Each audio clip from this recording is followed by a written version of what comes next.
Martin North, John Adams in the interest of people. Hello, John. Hello, sir. Serious conversation today. Absolutely.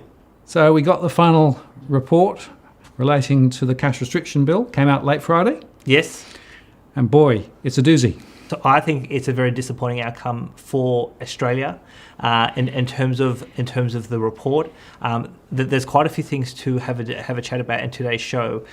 One's about the report, one's about the context, and also about what happens when we go forward. Now, we did see a newspaper article on Friday morning. So today's Saturday, by the Sydney Morning Herald, and the article was all about that the cash ban would basically pass with Labor support, and that there'd be no dissenting report from the ALP. Now that's what we have come to learn with the report coming out. Obviously, there was a dissenting report from the Greens, and we knew that the Greens had already in the previous week said that they were against the whole bill. So now, one thing that I can reveal exclusively in this show is that yesterday evening I did receive a phone call from someone very senior in Federal Parliament. Now, I won't go beyond who this person was, but this person said to me that Labor's position was effectively predetermined. So even though right and through this process they said, well, let's look at the final report, and let's actually put up a tweet from Senator Kitching. Senator Kitching so this senator from Victoria, she was on the committee on Monday of this week that just passed. She wrote and said there is no evidence to do this. And yet by Friday, she signs off on a report saying, subject to a number of conditions. So there's 8 recommendations. The first 7 say do 7 steps, and if you do all 7, then pass it. So she basically signs off on this as part of this report. And so I was told that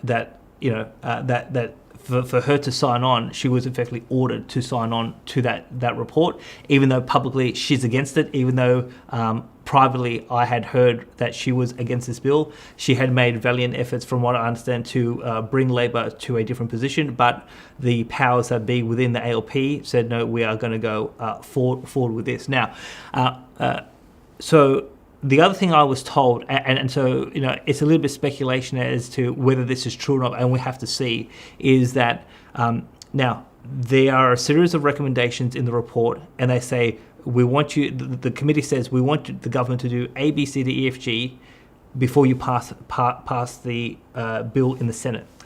One of those things is to change the commencement date, because the commencement date was the 1st of January. Subject to that commitment that the government has already made on the commencement date, we don't know if the government's what they're going to do with the rest of the recommendations. What I've been told is that even if they just make that one change on the commencement date and they bring the bill to a vote in the Senate, even though the committee says do a whole bunch of other stuff, Labor will still vote for the bill in its current form. So that's what I've been told. Now, maybe Labor has a different point of view, but we will have to see. So yeah, I mean, we thought that Labor would actually stand up for freedom, stand up for working people, but they have basically caved in, and I think it was quite disappointing. Yes, and there was always a sense, I think, along the journey that they were not clear in their own minds about what they were doing, right? And they do run scared on a lot of things, that has to be said.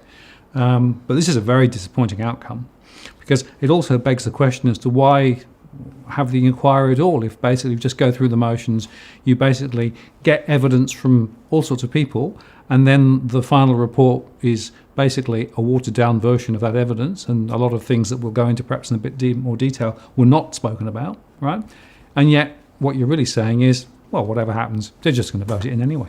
Yes, well, the politicians have to be seen to be undertaking a serious process. They have to seem to be, going through some sort of deliberative, contemplation about this law. And yet, from what we can tell, is that contemplation, that hasn't happened. I mean, even though we saw in the first public hearing in December a lot of tough questions by Gallagher, who's no longer on the committee, and we saw some reasonably tough questions at the hearing that I appeared. I appeared on the 30th of January. Labor, in terms of what I've been told, basically had a position that they were going to support, and and that basically, regardless of the evidence, they're just going to do what they're being told by whoever. So we don't know who gave the order. Was it Albanese? Was it Chalmers, the Shadow Treasurer, or whoever? So someone has said, no, Labor will press ahead with this, and that's why they have effectively said pass the bill subject to a couple of changes here and there. And the tragedy of this, Martin, is that these politicians are being paid $200,000 a year, and they're being paid to take our freedoms away. Where we don't want our freedoms taken away, and they definitely don't deserve $200,000 a year. And it just says something quite significant about our political system. Right, and of course it's worth highlighting that the jail thing, which is part of the bill, right, is more extreme than any other version of cash ban bills around the world. Yes. To the best that I understand, in Europe, if you breach this law, you receive a fine. So we are the only country in the world that has proposed jail time on the table. And basically, there's a recommendation around potentially, giving some sort of exemption for first-time offenders, but they didn't take the jail component off the table, and that again it sends a chilling signal around the world about what does Australia stand for. Right, and that says that neither side of politics, the two major parties, are interested in our personal freedom. Correct. Right, they're interested in a doctrinal position for no real good reason, because there's no real justification for this bill, as we proved. So we don't have to prove it. Yep. The senator herself, Kitching, says on Monday there is no evidence. Yep. So she's on the committee. She's looked at all the evidence. She's had closed-door conversations, and she says on Monday, no evidence. Right, and yet the machine continues just to juggernaut its way through, and basically, I suspect that Labor didn't want to be, blamed for not supporting, tax reform and those sorts of things, because they could see that if they started going up down the track of saying no, don't do this, then they would get some rocks thrown at the other by the other side. Well, I mean, so it's interesting you should say that. I mean, to my mind, this was a political winner to oppose this bill. And one of the things I've said to a few people in politics in the last 24 hours, and again, this may be controversial for some of our viewers, but this net zero 2050 policy that Labor has adopted and this cash ban position. Labor needs to win seats in Queensland if they're going to win a federal election. These two positions are basically, they can't win seats in Queensland with this. So it beggars the question: does Labor actually want to win a federal election or not? Because the way they're behaving, it seems that they're shooting themselves in the foot.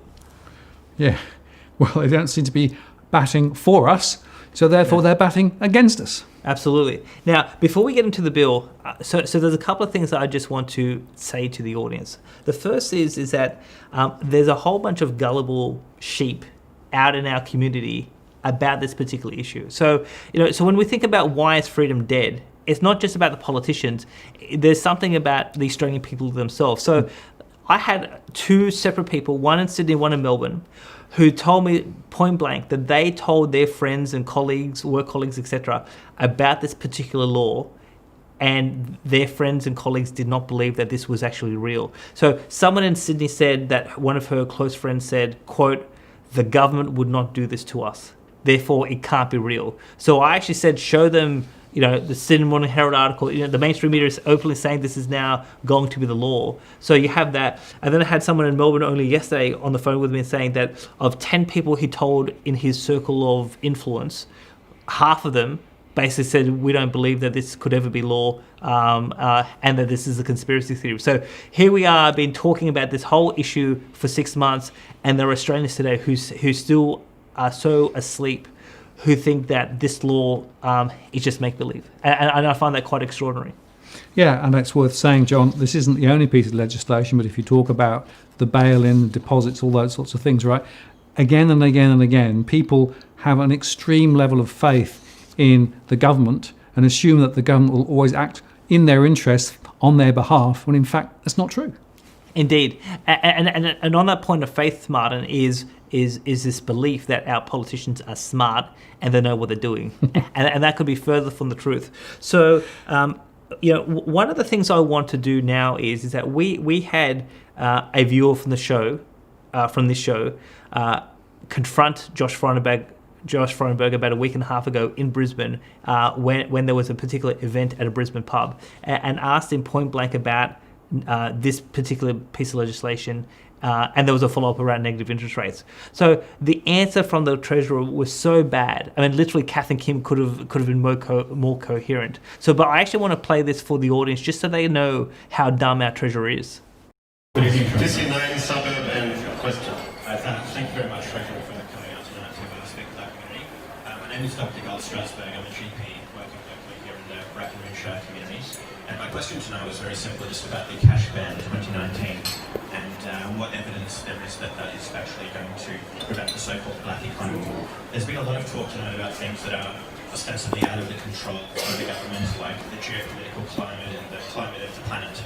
But here, the local economic climate, I think introducing a bill which makes it problematic to use legal tender and puts further impositions upon local businesses is a big problem that the community is to be aware of. And I was just wondering, from what you've learned so far, what evidence there is that a cash ban bill will prevent a so-called black economy.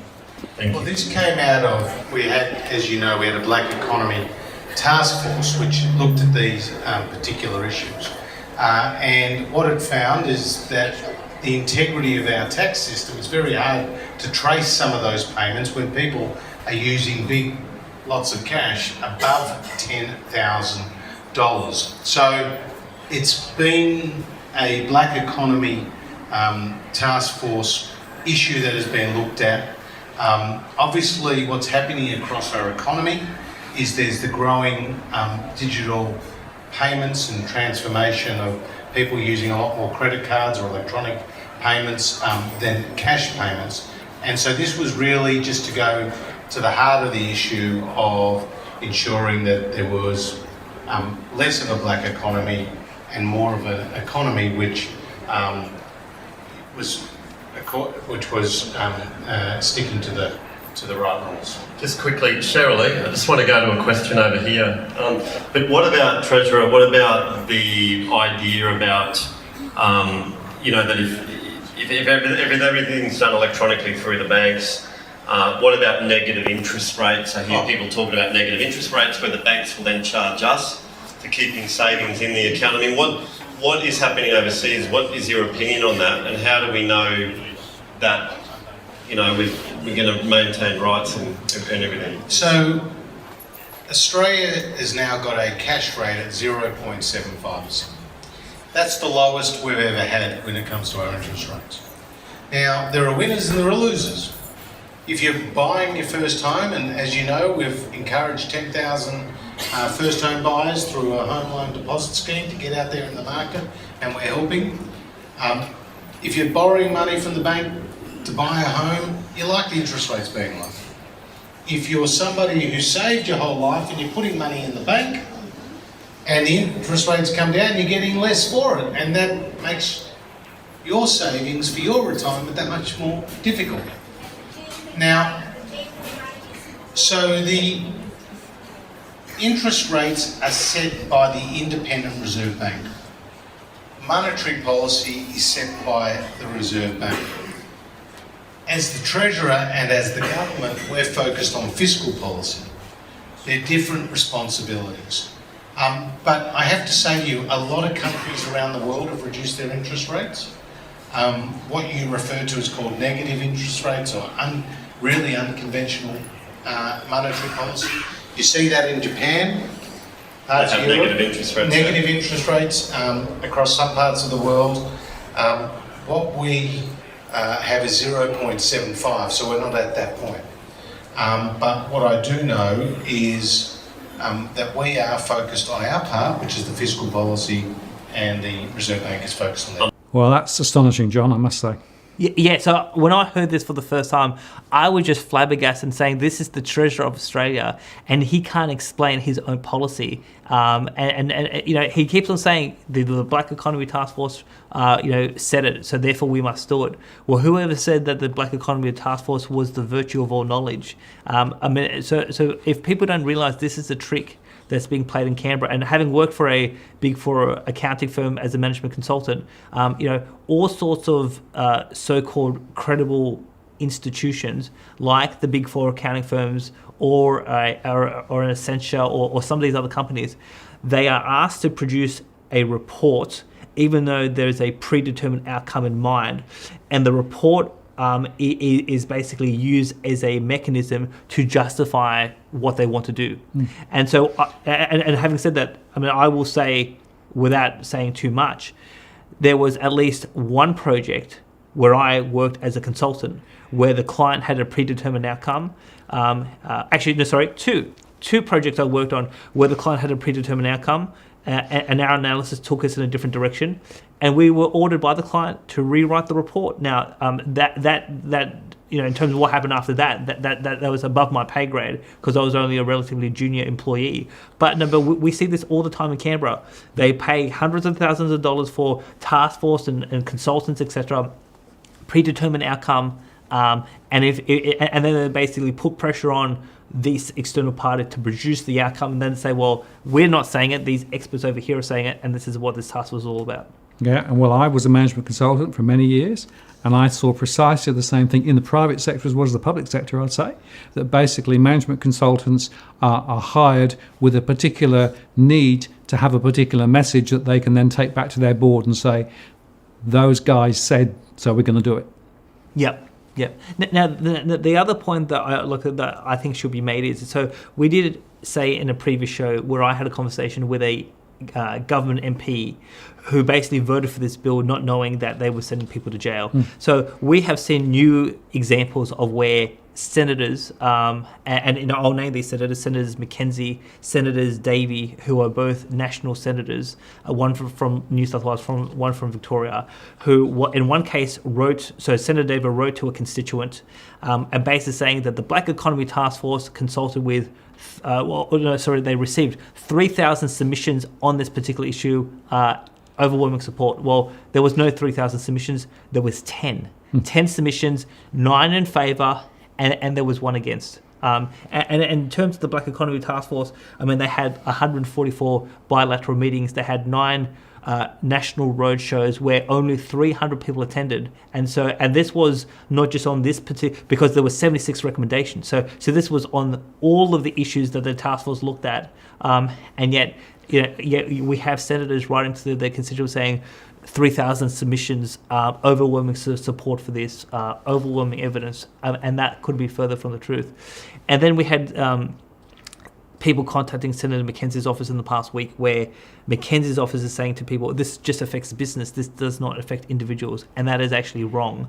And yet, so here's the thing, so before these politicians vote who were being paid $200,000 a year, if they had to sit an exam on this piece of legislation, I bet you not one member of parliament could actually pass it, because from the treasurer on down, no one understands what this law is, what's the intention, what's the context. And again, this is why freedom is dead. We have people in this country, in our community, too gullible and who trust the system, and we have politicians who are too stupid to know what's going on. Right, and that suggests, therefore, that there must be some Mandarin somewhere inside the government machine that is actually calling the shots behind the scenes in terms of pushing this through. Indeed. And so what I was hearing during the week was that even though there was opposition within the coalition from certain senators, drop this, I was told that the RBA and the Treasury told the government to hold the line, that you must press ahead. And so I would say that those mandarins would be some of these bureaucrats. Right.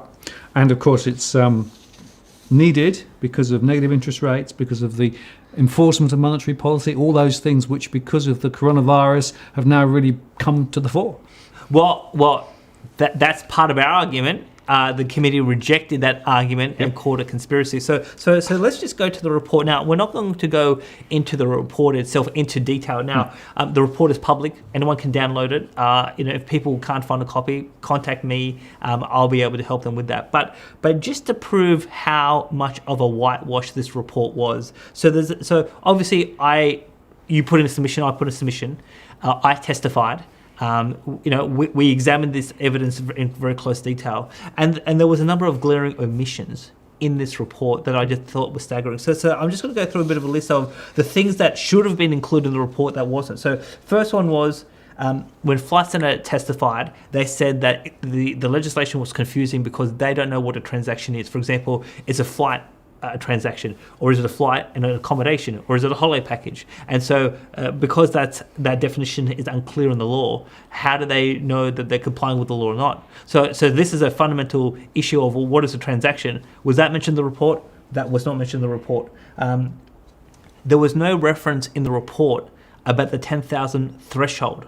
Now, I said that there was no statistical empirical evidence to support this. Why? Because Treasury said that the task force made up the number. And it was based on these anecdotal discussions. So there was no robust analysis. No, was that mentioned in the report? That was never mentioned in this inquiry report. And they never said, well, is 10,000 the right number, or is there a different number to actually make it more effective? I mean, this is a central question of the entire law, and that was never ever raised in the report. And again, I find that staggering. In terms of tax evasion, so the Austrian National Bank, and again, this was from a European policy studies report that I referenced. They said they were skeptical that this could help reduce tax evasion. Was that mentioned at all? That was never mentioned. In terms of money laundering, there was no reference to Professor Schneider's work that there is weak empirical evidence that this can actually reduce money laundering or black economy activity. And so the reason why this is important, Martin, is we're supposed to do evidence-based policy. We're supposed to look at the best evidence available. Now, they keep on relying on this task force, but Professor Schneider is one of the world's leading experts on the black economy. He has published at the International Monetary Fund and a whole bunch of serious publications. His analysis and his body of work was not even considered by the committee. So how can they say that this is actually going to work, even though, again, Senator Kitching on Monday says no evidence. The senator on the committee says no evidence, and yet one of the leading experts in the world says there's no evidence that this is going to work, and his body of work wasn't examined by the committee. He wasn't contacted by the committee. His work was never referenced by the committee. On this particular point, I mean, he was referenced in a slightly different context about whether the black economy was growing or shrinking. But in terms of does this cash payment limit work or not work, his professional opinion, one of the best experts in the world, was not actually included in the report. And that says to me that these guys were not serious about investigating the best evidence available from around the world, and this was a con job. It amazes me, John, standing back here, that ideas around the world, best practice ideas, real insights, are just thrown away as not being relevant. Somehow there's this narrow agenda, and anything beyond it is just ignored. I'm just astonished by that. Absolutely. Now, in terms of money laundering risk, now, again, what did I say in my testimony? That the OECD themselves, and this is something you mentioned in your submission, that the biggest risk around money laundering was real estate with money coming from China, and that the OECD had a specific recommendation about expanding the anti-money laundering framework to address this particular risk. Was that mentioned in the report? No. Did they actually reference that the Austrac said that this law would actually focus on high value dealers? Was that ever mentioned in the report? It was never mentioned in the report. Now, in paragraph 2.10, they referenced Treasury's testimony. Now, Treasury said, according to the report, that the cash payment limit or the cash transaction ban works in 4 countries. According to these 4 countries, Italy, France, Greece, and Bulgaria. Now, in terms of the thresholds, so this threshold thing is actually important. So we're 10,000 Australian dollars. Now, Greece is 500 euros. France is 1,000 euros. Italy is 3,000 euros. And Bulgaria is 10,000 Bulgarian, what they call livs, LEVS, which is their currency, which is the equivalent of 5,000 euros. So according to these, the Austrian says we're skeptical. We don't think this is going to work. Treasury says 4 European countries says this does work, but their threshold is a lot lower than our threshold. And so again, Treasury is just saying these governments says it works. An independent expert investigated the claims of Italy, France, Greece, Bulgaria, and says that this is BS. That's Schneider. And again, they didn't actually follow the evidence trail and that is just an absolute disgrace. In terms of regulatory costs, now, the explanatory memorandum says that the regulatory costs are minor. Why? Because Treasury self-certified that this would have a minor impact.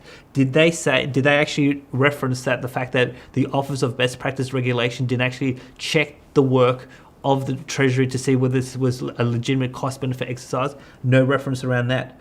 The Law Council of Australia testified and said this was hard to get criminal prosecutions in a court of law. Was that referenced in the report? No mention of that at all. And then in terms of the material that we presented around negative interest rates, around the elimination of cash, this IMF documentation, was any of that mentioned at all? No, not mentioned at all. So these are some key omissions which are so critical to understanding the law itself, the impact of the law, the effectiveness of the law, its ability to put people into jail, and the context, which is this IMF context. It was all basically ignored by the committee. And again, how can this committee say this was an honest and legitimate investigation, Martin? Well, they can't. I mean, all those issues that you've highlighted were the critical issues, weren't they? Yes. They were the critical issues. They were the determinant issues that should have been right there in the middle of the report, fully discussed. And, frankly, if you put those side by side, the bill doesn't stand up. Yes, and again, Senator Kitching herself said no evidence. Exactly. Absolutely. Now, so that's a bit of a high-level overview. Now, there's two paragraphs I just want to highlight for the audience because for me, these are two of the most critical paragraphs in the context of what we've been discussing. So let me go to paragraph 2.5. The committee notes that a number of the arguments raised within these submissions were based on hypothetical scenarios such as a negative domestic interest rate environment coupled with a cashless society and future choices the Parliament may or may not make, such as reducing the cash payment limit below the proposed legislated amount of $10,000. The committee considered these objections to the extent that they related to the provisions of the bill. The committee acknowledges the bill has raised concerns with sections of the community. However, the committee rejects the conspiracy inherent in some of the contributions on the bill. Now, we alleged a conspiracy. Now, there were perhaps some submissions that went beyond the conspiracy we alleged. So we said this has nothing to do with the black economy. This is everything to do with entrapment in the banks and around negative interest rates. So we said this, but who else said this? The Black Economy Task Force final report. Page 48 of the Black Economy Task Force final report. This is the report that they relied the whole law on. Quote, some economists, including Ken Rogoff, former chief economist of the International Monetary Fund, argue that financial stability and effectiveness of monetary policy may also benefit. What's that in the context of the elimination of cash? Was there any reference to the Black Economy Task Force final report on this specific sentence in the inquiry report? No, they didn't consider it. They just ignored I don't understand how can they. So if they say we reject the conspiracy, well, who alleged the conspiracy? The Black Economy Task Force final report themselves. Yep. And yet they say we'll reject it. I mean, these guys are taking this for fools, and it's so obvious. Now, one of the other things I just want to highlight. So we say there's a conspiracy. The Black Economy Task Force final report says there's a linkage between the elimination of cash and negative interest rates. Now, in the last 48 hours, so there's a famous American investor called Doug Casey. He was very famous in the 1970s, and he has a newsletter. He's been, he's sort of in his 60s and 70s now, but and he's extremely wealthy. So he's made a lot of money through investing. He's been very influential, particularly in the United States. He issued a newsletter. And an American actually, who's a friend of mine, sent this newsletter to me where he said that this law, as in Australia, this cash payment limit law in Australia, and he mentions this Australia, and he's very knowledgeable about this bill. He says this is all about entrapment in the banks. So again, this guy is a super smart guy, super rich, way more intelligent than anyone on this committee, and he knows what's going on. And he basically says exactly what we say. Now, so I've shared this newsletter with you. Yep. I sent it to you this morning. Yep. If anyone wants a copy of this Doug Casey newsletter, send me an email. Let's put my email on the screen for people to know my email. Email me whenever you want. I will share this with you, but Doug Casey from the United States says that this is entrapment by the banks. Now, someone else in the last 24 hours also said this is about bank entrapment. Now, Cora Bernardi was a senator for many years in the Senate, first as a Liberal, then as an Australian Conservative. He finished off as an independent when the Australian Conservatives wrapped up. He was on 2GB yesterday on Friday with Ben Fordham and said that this is about entrapment in the bank. So let's actually play former Senator Cora Bernardi saying the same point we make. Now, there is a former independent senator slamming a proposed government bill to outlaw cash payments of more than $10,000, and I can tell you, he's not alone. The bill, which is expected to pass federal parliament with Labor's support, would ban payments over 10 grand and comes with a potential 2-year jail sentence. The aim is to crack down on criminals laundering money, but at the end of the day, it will affect law-abiding citizens too. It's another example of people telling you what to do with your money. And Cora Bernardi, the former independent senator and former leader of the Australian Conservatives Party, joins me on the line. Corey, g'day, mate. How are you, Ben? I thought it was our money. Well, it is our money, and what concerns me about this, Ben, is the complete lack of privacy that will result. Governments will be able to track every transaction that you make, and that has far-reaching potential consequences, not least of all for our healthcare or our insurance purposes, or just maintaining a bit of dignity about what you're spending your own cash on. You don't want them to know. Mate, they take enough of our cash already through tax. That's the thing that really annoys me. It's not like they don't have their hands on enough of our cash and they want to get, their eyes at least, or their fingerprints on the rest of the stuff that we get to keep. Well, governments claim they never have enough money and people are always underpaying their share. But the truth is they've got plenty of cash. But what they want to do, Ben, is they want to be able to make sure that no one can opt out of the banking system. And so they could have bank bail-ins if there's a problem with that. They can say, hang on a second, you're spending too much at your local Dan Murphy's. We're going to put your healthcare premiums up. This is the implications of a purely digital world. Privacy, as we know, will disappear. It's hardly the kind of policy that most Liberal voters would endorse, don't you agree? Well, that's right, and it surprised me when it was proposed. I remember when it was first initiated, Kelly O'Dwyer, who was the minister at the time, said that it should be lower and made it go down to $2,000 or $1,000. Now, we know there are some exemptions in it, but it's still a step in the wrong direction. Governments have enough money, we need our privacy, and I think this is an ill-conceived decision. How are you enjoying semi-retirement? Mate, it is the greatest decision that I've made in the last 10 years, I suspect. Next time you're in town, drop in and we'll say good day, Corey. Thanks for jumping on the line. You're always welcome, Ben. Good on you, mate. Former Liberal Senator, former Conservative Party Senator, former Independent Senator, Cora Bernardi. They take enough of our money as it is through taxation. Now the little bit that we get to keep, they want to say on how we spend it. What do you make of that? 131873, the open line number. Well, there you go. Straight down the line. Absolutely. So when we consider these international so when we consider former members of the Senate, international wealthy smart investors saying the same thing we're saying, it beggars belief that the committee says we reject any conspiracy inherent in the bill. Now, the other thing that the committee said in this paragraph 2.5 was a number of the objections were based on quite hypothetical scenarios. Now, the reality is that so here's the thing: if you pass the bill, and then negative interest rates actually comes into being, so it's no longer hypothetical, it's real, and people are actually trapped in the banking system because of this law, well, is Parliament going to make any changes then? I mean, the purpose of these inquiries is to consider this bill not only in the current environment, but in possible future environments, and how will this law actually evolve. And so I would have thought, and having been a policy advisor for a senator, we would consider, when we worked on deregulation policy, we would consider hypothetical scenarios. If this happened, what would this happen?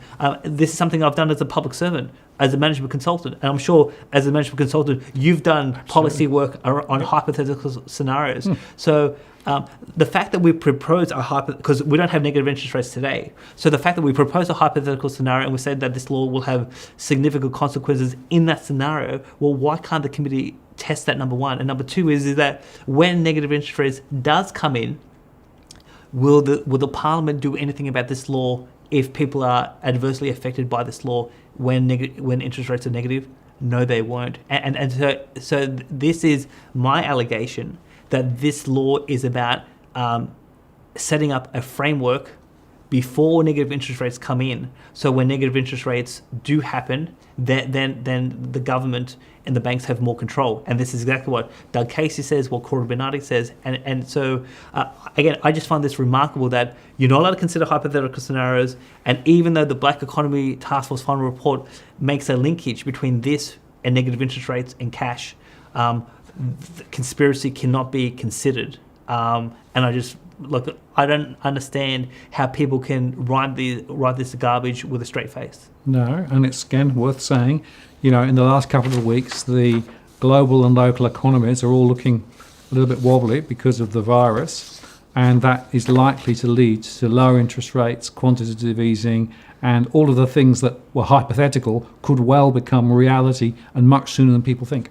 Indeed. So today is Saturday. The RBA board is meeting on Tuesday. So Christopher Joy from the AFR is forecasting definitely a quarter point cut.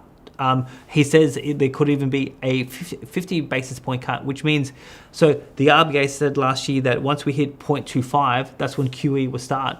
And yet we could be at 0.25 in 3 days' time. And again, this is a so-called hypothetical scenario. Well, I just find that quite extraordinary that they would go there. Now, the other thing that I just want to raise, because again, I just find this extraordinary, is paragraph 2.7. The committee also notes that, contrary to evidence provided to it, the cash payment limit does not in any way reduce the capacity of individuals and businesses to withdraw money in any denomination from their bank accounts and hold it outside the financial system. Likewise, the bill does not affect the ability to deposit cash with a financial institution.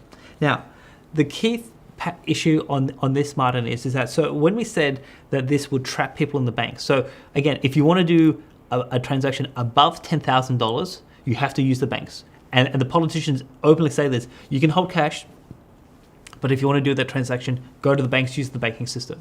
Now, one of the things I said, so when they said contrary to the evidence provided to it, now who provided that evidence? That's me. So what did I say in my testimony? I said that the bill itself makes all transactions illegal. Yep. But then there's Section 8 of the rules, which says that if you are an AML CTF entity, basically, if you report to AUSTRAC for cash transactions above 10,000, you are exempt from the law. So who does this cover? This covers the banks. Now, so without going into the specific provision of it, let's put Section 8 of the rules on the screen.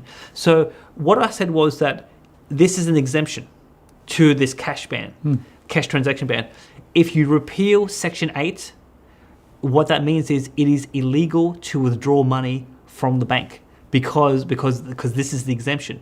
Now, they say they reject that evidence. Now, my question is that if you pass the bill and you pass the regulation, and then the Assistant Treasurer removes Section 8, what is the legal effect? They never answer that question. And so if they were to answer that question, they would show that what they said in this paragraph 2.7 is completely bogus. Because, again, if you remove 2.7, the banks basically cannot engage in transactions above 10,000, which means deposits and withdrawals. So again, if I'm wrong, and I've actually asked a lawyer to see if they can produce a legal opinion on this particular point. But if this all became law and you repealed Section 8, what would happen? What's the legal effect? My reading is this impacts your ability to withdraw money out of the banking system. What's your view, Martin? Well, the Section 8 thing, so that is not in the bill, that's in the regulation, isn't it? That's right. Right. And the regulation can be changed without coming back to Parliament. Yes. It can be changed essentially at stroke of a pen. Yes. If that was changed, if it was removed, I agree with you. My interpretation would be that you would not be able to pull out more than $10,000 or put more than $10,000 into the bank. Correct. Yep. Correct. So yet the committee says they reject that, and yet they won't answer the question. If you repeal Section 8, what happens? Well, we know what happens. And again, I mean, this particular paragraph is so wrong. And again, we have seen politicians voting for a law, not knowing about jail. They have told their constituents a range of things about this that they have no idea about, and yet they put something in the paragraph, in this paragraph 2.7, which is categorically wrong. And again, I reject this, and we'll get a legal opinion and we'll present it on the show. Because these politicians have absolutely no idea what they're talking about. So now, let's go to the recommendations. So again, so what did I say at the beginning of the show? That for what we know, the government has agreed already to changing the commencement date. Now, the committee has asked for the commencement date to be the 1st of January 2021, which means there would be no cash transaction ban throughout this year. Now, we don't know if the government's going to agree to that specific date, but we know it's not going to be retrospective, so there has to be some sort of future date. But basically, the committee has asked for a few things. One is they want the government to assess, is this cash payment limit the most effective way to deal with the black economy? Now, this is a bogus recommendation, because what's the government going to say? Well, we already did the review. The Black Economy Task Force said this is the most effective way. So if the committee is asking for a new review to look at this, I don't think, now the government could agree to it. I don't think the government will agree to it. But again, my mail is that if they do no new review, Labor still will vote for the bill. Then they have an issue of the government needs to address this issue of debanking and the lack of banking services in regional and rural Australia.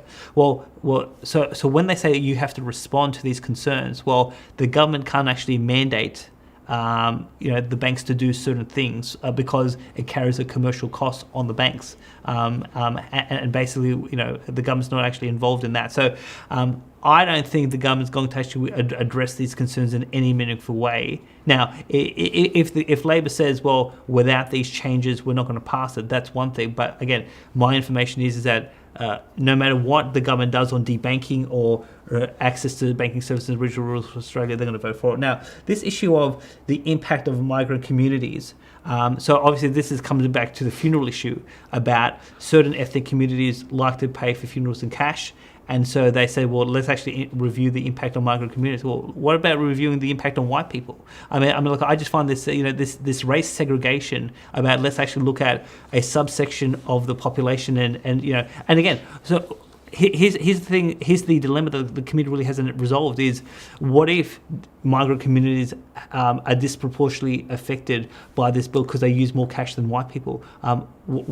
So what? I mean, what's the government supposed to do with that? Well, isn't the other point, John, aren't you going to be getting into race discrimination issues here? If you basically say there's one set of rules for those people, there's one set of rules for those people, you've created race discrimination. Exactly. So, I mean, I don't understand why they've said do a review about migrant communities, because so just say there was an impact. I mean, we all suck it up or we all free. I mean, look, it's got to be one or the other. Now, the other thing is that so on this issue of the exemptions, now they have asked for just one exemption to be moved from the regulation to the bill, and this is the exemption about private transactions. So they're basically saying that. So remember, private transactions under this exemption is still okay. That you and I can do a private individual to individual deal, and that's legal. So they're saying put that in the bill so that if you ever wanted to change that, you need a new process of Parliament. But so, and that's important. And so I'll give a tick on that one. But again, Section 8, which is the entrapment in the banks, that they didn't say anything about moving that exemption into the bill. And that speaks volumes to me. Yeah, well, that's where the real linchpin point is, as we said earlier on. Yeah. John, I have one question. Who do you think wrote this report? Well, so the report would have been written by the parliamentary staff. So the committee, so the Senate Economics Committee have its own staff, the Secretariat. So they're responsible for organising submissions, putting public hearings on, writing reports, and working with the committee to actually come up with the final report. So here's the thing. So I think that the chair would have guided the staff, and so Mark Fitt, who was the secretary, he's the secretary of the committee. They would have had some guidance process. But this was the committee report was written by bureaucrats, but that doesn't mean that the politicians can't actually pull their pen out and say, hey, we want a substantial rewrite of this bill, or in terms of this report, or we don't like how you wrote this report, we're going to have a dissenting report or an alternative opinion. So politicians have enormous capacity to change language in a report, to actually dissent from the report, but Labor in particular didn't do that. And Centre Alliance actually didn't write a dissenting report as well. So it's interesting to know what Centre Alliance's view of this report is, given that this report's an abomination. Right. So what you're saying is, if they'd wanted to do something, they could have. Absolutely. Right. So the fact they didn't speaks volumes. Agreed. Yep. So where does that take us, John? So where does this take us is that, so the next step in this process is we need to wait for a response from the government. So the government now has to respond to this report. So of these, so there's eight recommendations. The first 7 say do something, and recommendation 8 says if you do all 7, then pass the bill. Now, how many? So we know that the government is going to do one of them, which is change the commencement date. So we know that. Of the others, we need to wait to see what Sukkar and Frydenberg and Morrison say, and depending on what they say, again, Labor, Albanese's office yesterday said that they haven't come to a final position. People on the phone are saying something very different to me. But now, if people do want to wish to, I think people should.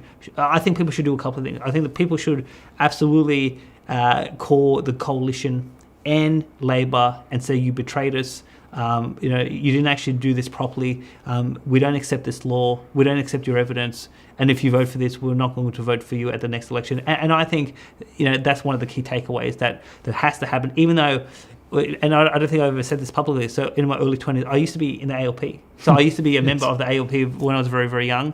Then I joined the Liberals, and I was with the Liberals for about 15 years, worked for the Liberals in Parliament.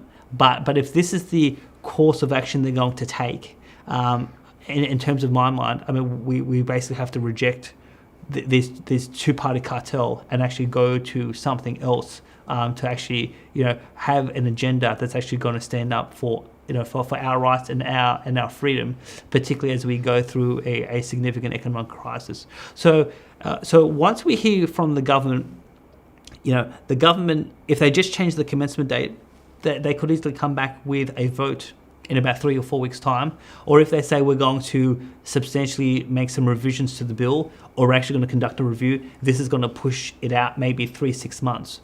But I think on the basis of this report, I think unfortunately it looks like this law in one form or another will become law, and I think this is a terrible signal that Australia has sent the world. Well, it's a betrayal, isn't it? It's a betrayal of trust. It's a betrayal of personal freedom. And basically, it's a really eye-opening understanding of what really goes on behind the scenes in politics. Absolutely. Which is messy and not in our interests. Yeah. Things. Yes. So we've seen a whole bunch of people who are overpaid, who don't read the laws they pass, who don't understand the issues involved, and basically who do behind the scenes deals that basically try to take away our freedom, try to entrap us into corrupt systems like the banks. And all we want is the freedom to determine our own economic affairs.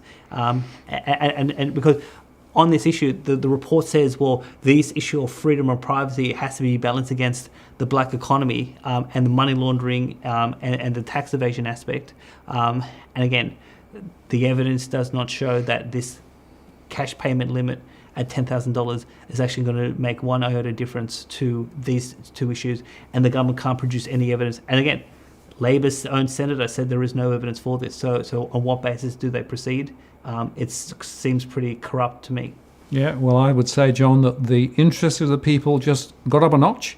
We're going to have to push harder and broader to continue to make these things more transparent and perhaps wrought change. But it's not an easy journey, is it?